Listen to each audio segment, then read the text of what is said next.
Assalamualaikum warahmatullahi wabarakatuh. Perkenalkan, nama saya MS Taufikur Rahman, NIM 2119381. Saya dari Kelompok 5. Di sini saya akan menjelaskan mengenai tentang biografi Al-Farabi. Jadi, Al-Farabi nama lengkapnya adalah Abu Nasr Muhammad Ibnu Tarhan Ibnu Auzalak, diberi dengan gelar sebutan Al-Farabi. Jadi nama Faro sendiri itu adalah nama dari sebuah kota yang ada di kawasan Khorasan, Turki. Ayahnya seorang jenderal berkebangsaan Irak, dan Al-Farabi sendiri ini menjadi seorang hakim dulu. Jadi penampilan Al-Farabi sejak kecil memang berpenampilan sangatlah rapi. Kecerdasannya sudah mulai tampak, bakat kesana juga mulai terpancar, terbukti dengan hampir semua yang ia pelajari ia menguasai. Itulah Al-Farabi sejak kecil. Jadi Al-Farabi muda belajar dalam ilmu Islam dan juga musik di Bukhara, dan tinggal di Kazakhstan sampai usia 50 tahun. Kemudian kurang lebih 10 tahun Al-Farabi tinggal di Aleppo, tepatnya di Saif ad-Daulah. Saif ad-Daulah di sini adalah tempat di mana para filosof waktu itu mengadakan pertemuan. Dan di sini Saif ad-Daulah, Al-Farabi menghabiskan waktu belajar terus untuk mempelajari ilmu pengetahuan dan terutama tentang filsafat. Karir pemikiran filsafatnya dalam menjembatani pemikiran Yunani dan Islam, terutama dalam ilmu mantek atau ilmu logika, ini sangat gemilang, sehingga beliau Al-Farabi mendapatkan gelar dengan sebutan guru kedua, Al-Muta'alim Tsani. Ia berkeyakinan bahwa filsafat ini tidak boleh dibocorkan kepada orang awam.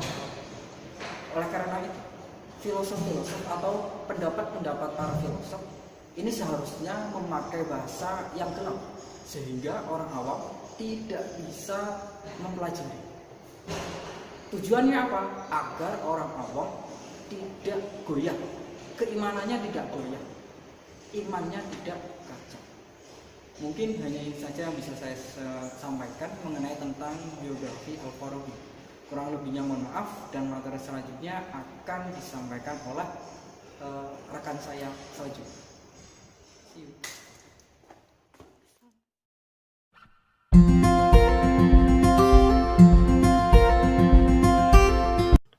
Tuhan adalah wujud yang nyata dengan sendirinya, atau wajib al-wujud li dzatihi. Wujud ini adalah wujud yang tabiatnya itu sendiri mengkehendaki wujudnya. Ia adalah sebab yang pertama bagi semua wujud. Wujud yang wajib ini dinamakan Tuhan atau Allah. Adapun wujud selain Tuhan adalah wujud yang mungkin atau wujud yang nyata, karena lainnya mukmin al-wujud. Allah menurut Al-Farabi adalah wujud yang sempurna dan yang ada tanpa suatu sebab. Karena kalau ada sebab baginya, atau bagi Allah, atau bagi Tuhan, berarti ia tidak sempurna. Sebab tergantung kepadanya. Karena itu Tuhan atau Allah adalah zat yang azali, tanpa permulaan, dan selalu ada. Zatnya sendiri sudah cukup menjadi sebab bagi keabadiannya atau keabadian wujudnya. Sifat Tuhan tidak berbeda dari zatnya atau zat Allah Ta'ala, karena Tuhan adalah Esa. Perkenalkan, nama saya Sania Nuriyah, NIM 2119369. Di sini saya akan menjelaskan pemikiran filsafat Al-Farabi yang kedua, yaitu filsafat kenabian. Filsafat kenabian erat kaitannya antara nabi dan para filosof. Mereka menyanggupi untuk mengadakan komunikasi dengan akal kesepuluhan.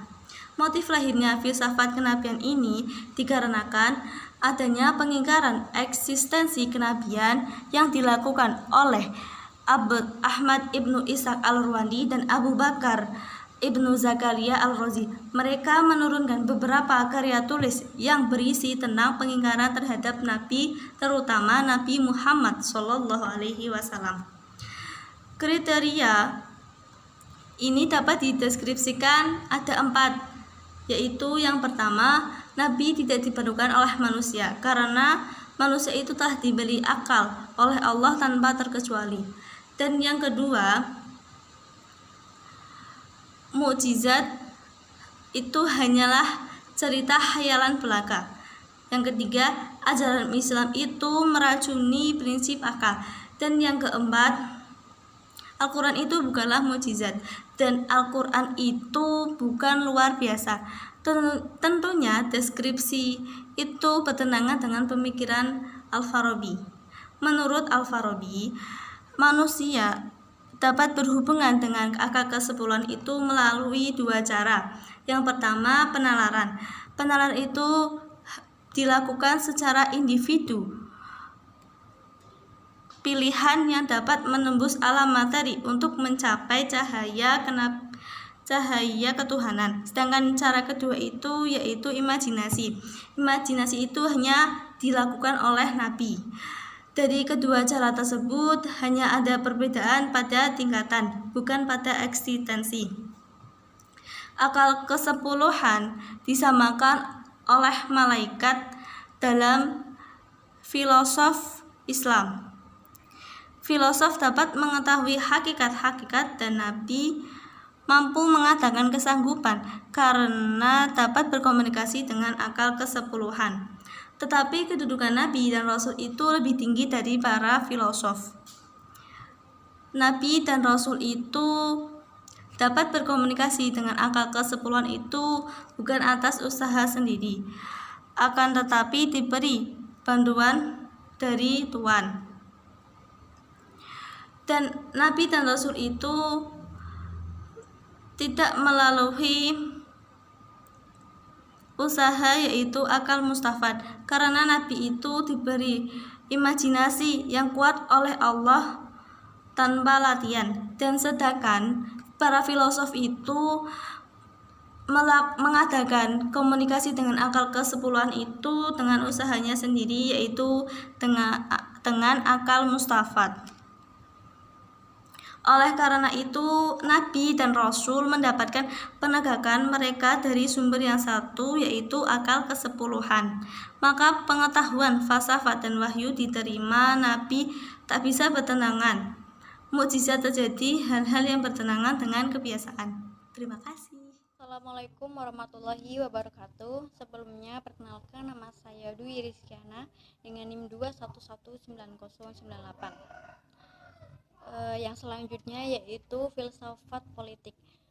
Pemikiran filsafat politik, Al-Farabi mengemukakan pendapatnya dalam filsafat politik, yaitu pemerintahan, 2 pandangan negara, 3 pembagian masyarakat dan macamnya, yang keempat politik kenegaraan dan macamnya.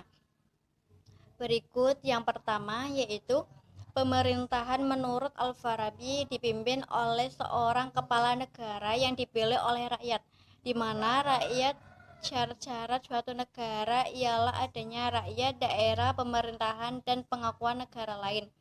Yang kedua yaitu pandangan tentang negara dan macamnya. Menurut Al-Farabi, negara mempunyai warga-warga dengan bakat dan kemampuan yang tidak sama satu sama lainnya. Di antara mereka terdapat seseorang kepala dan sejumlah warga dengan martabatnya yang mendekati martabat kepala. Masing-masing bakat dan keahlian untuk melaksanakan tugas-tugas yang mendukung kebijakan kepala negara. Yang ketiga yaitu pembagian masyarakat dan macamnya. Al-Farabi Al-Afkar mengklarifikasikan masyarakat ke dalam 2 golongan masyarakat, yakni masyarakat sempurna dan masyarakat tidak sempurna. Masyarakat sempurna ialah masyarakat yang mengandung keseimbangan di antara unsur-unsurnya. Perbedaan hanyalah kalau unsur-unsur masyarakat itu mempunyai kebebasan individual yang lebih besar. Maka dalam diri manusia, unsur-unsur itu lebih dikuasai dan diperintah oleh pusatnya.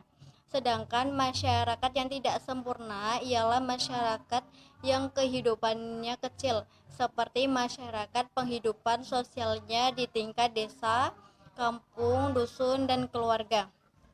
Dan terakhir yang politik kenegaraan, yaitu Al-Farabi dalam pemikirannya menempatkan politik menduduki tempat yang paling penting karena bagian filsafatnya mempunyai tujuan politik, namun politik bukan tujuan dalam dirinya, tetapi sebagai sarana untuk memperoleh tujuan terakhir bagi masyarakat, yaitu kebahagiaan dengan memiliki sifat-sifat keutamaan yang dicapai mengenai filsafat politik.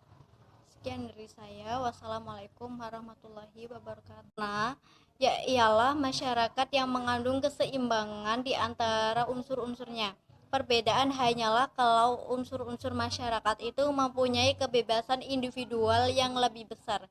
Maka dalam diri manusia, unsur-unsur itu lebih dikuasai dan diperintah oleh pusatnya.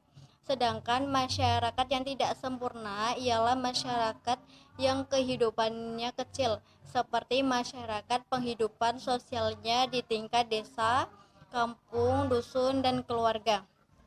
Dan terakhir yang politik kenegaraan, yaitu Al-Farabi dalam pemikirannya menempatkan politik menduduki tempat yang paling penting karena bagian filsafatnya mempunyai tujuan politik, namun politik bukan tujuan dalam dirinya, tetapi sebagai sarana untuk memperoleh tujuan terakhir bagi masyarakat, yaitu kebahagiaan dengan memiliki sifat-sifat keutamaan yang dicapai mengenai filsafat politik. Sekian dari saya. Wassalamualaikum warahmatullahi wabarakatuh.